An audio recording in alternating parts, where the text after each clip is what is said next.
En 2018, Sciences Po a été membre fondateur du Paris Peace Forum grâce à l'engagement de la Direction des Affaires internationales, pilotée par Vanessa Scherer. Les élèves de PSIA se sont impliqués dans cet événement, ainsi qu'Enrico Letta, présent pour soutenir la cause des migrants, et Laurence Toubiana, venue défendre celle du climat.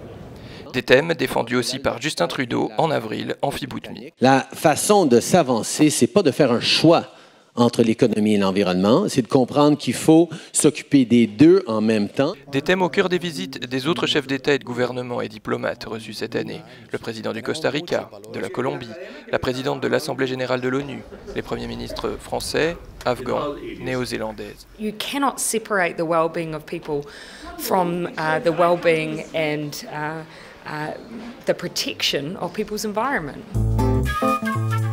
Depuis cet été, l'engagement citoyen est officiellement valorisé au sein du collège universitaire à travers le parcours civique, comprenant notamment un stage à vocation sociale. Et l'objectif donc pour moi, ce sera auprès des personnes âgées de leur expliquer comment on utilise par exemple des tablettes tactiles, des ordinateurs. Côté master, Sciences Po accompagne la révolution technologique. La VR, le big data, s'inquiète des fake news, de la sécurité, réfléchit au bien commun et s'adapte d'autant mieux aux attentes des employeurs dans le public comme dans le privé.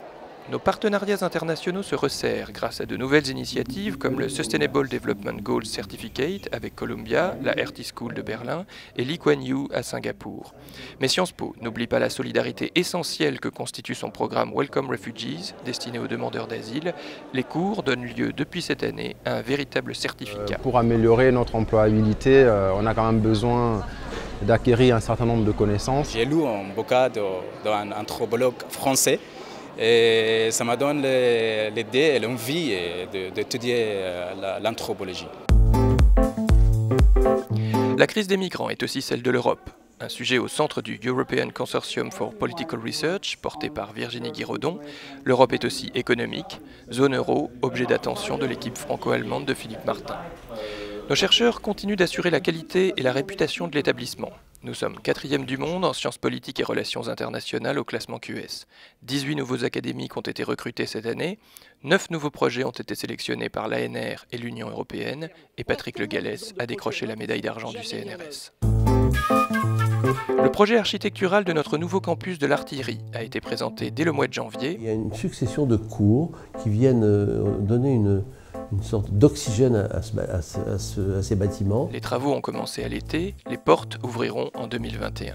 Mais ce qui ne changera jamais, quel que soit le campus, c'est le talent de nos élèves. Des talents multiples. La voix de Margot Lefebvre.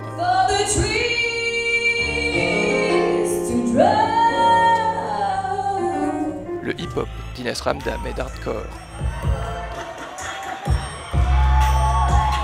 Le crit que l'on gagne tous les ans. Et encore un cran au-dessus, les 4 médailles d'or au JO d'hiver handisport de Marie Bochet. Il faut dire que Sciences Po est un creuset où nos élèves peuvent rencontrer une variété de personnalités, la dramaturge Yasmina Reza, le musicien André Manoukian qui enseigne dans un de nos MOOC, le slammer Abdal Malik, ou encore, grâce au rendez-vous de la création de l'école du management et de l'innovation, le meilleur pâtissier du monde, Cédric Grolet, l'artiste joaillier Wallace Chan, ou le rappeur Sofiane. Sciences Po.